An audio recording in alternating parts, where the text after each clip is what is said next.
ତ ଭାବିଛି ମାର ଯେତିକି ସୁନା ଗହଣା ଅଛି ସେତକ ମୁଁ ନେଇଯିବି। ସୁନା ଗହଣା? ତାହେଲେ ମୋ ଝିଅ ମାନେ କଣ ତାଙ୍କ ଗୋସେଇବାଠୁ କିଛି ଗହଣା ପାଇବେନି?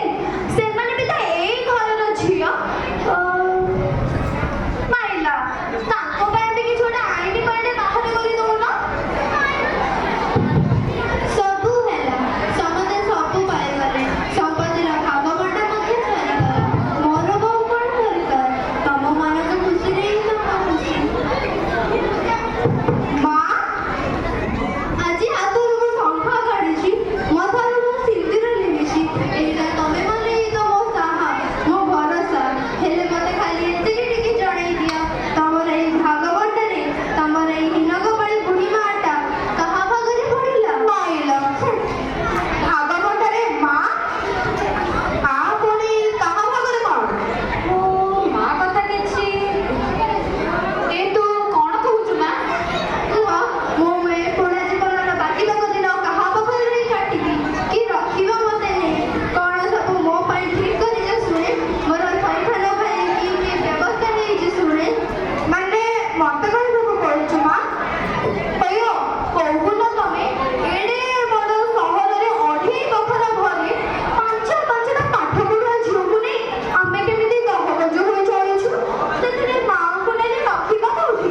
ଆଉ ତମର ତ ଯୋଉ ଦରମା, ଛାଡ଼, ନା ଉପୁରି ନା ସୁପୁରି। ତା ନହେଲେ ଆମେ କଷ୍ଟ ଚଳି ଯାଇଥାନ୍ତୁ। ବରଂ ମୁଁ କହିବି, ମହେନ୍ଦ୍ର, ତୋ ପାଖରେ ମା ରହିଲେ କେମିତି ହୁଅନ୍ତା? ହଁ ଯେ ଭାଇ, ମୋର ସେଥିରେ କିଛି ଆପତ୍ତି ନାହିଁ। ହେଲେ ମା, ତୁ ତ ଜାଣିଛୁ ମୂଳରୁ ତମ ଶାଶୁ ବୋହୂ ଦି ଜଣଙ୍କର ଠିକ୍ ସେ ପଡୁନି। ଦେଖିଛୁ ନା ନାଇଁ, କୁନି ବାହାଘରରେ ଆସିଥିଲା, ଦିନେ ଦି ଦିନ ଖଟିଛି କି ନାଇଁ, ରାଗ ରୁଷା କରି ଚାଲିଲା। ଏବେ ବାପାଙ୍କ କାମରେ ଟିକେ ଶୁଦ୍ଧି ହବାକୁ ବି ସେ ଆସିଲାନି।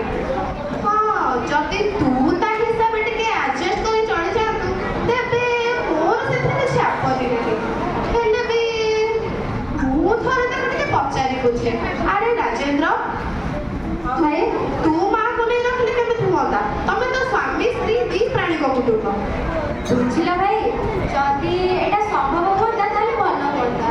ସେ ତା ଚାକିରିକୁ ନେଇ ବ୍ୟସ୍ତ, ତ ମୁଁ ମୋ ଫ୍ୟାକ୍ଟ୍ରି କିଣିବି ବ୍ୟସ୍ତ। ଚାକିରିର ଚାପ, ଆଉ କଣ କରାଯିବ? ସେ ଦେଖୁନ ଭାଇ, ସେ ଦଶା ପଟିଆ ପାଇଁ ବାପାଙ୍କର ଏତେ ଦିନରୁ ଚାକିରି ଛୁଟି କରିକି ଆସିପାରିଲାନି। ଆଚ୍ଛା କୁନି, ତୁ ଯଦି ମାଆକୁ ନେଇ ରଖନ୍ତୁ ତାହେଲେ? ଭାଇ, ଯଦି ଏଇଟା ସମ୍ଭବ ହୁଅନ୍ତା ନା, ତାହେଲେ ବେଶୀ ଖୁସି ମୁଁ ହୁଅନ୍ତି। ଆଉ ମୋ କଥାରେ ବି ସେ ଅରାଜି ହୁଅନ୍ତେ। ତାଙ୍କର ବି ତ ମା ନାହାନ୍ତି, ମାର ସାନ୍ନିଧ୍ୟଟା ଆମ ଦି ଜଣଙ୍କୁ ମିଳିଯାନ୍ତା।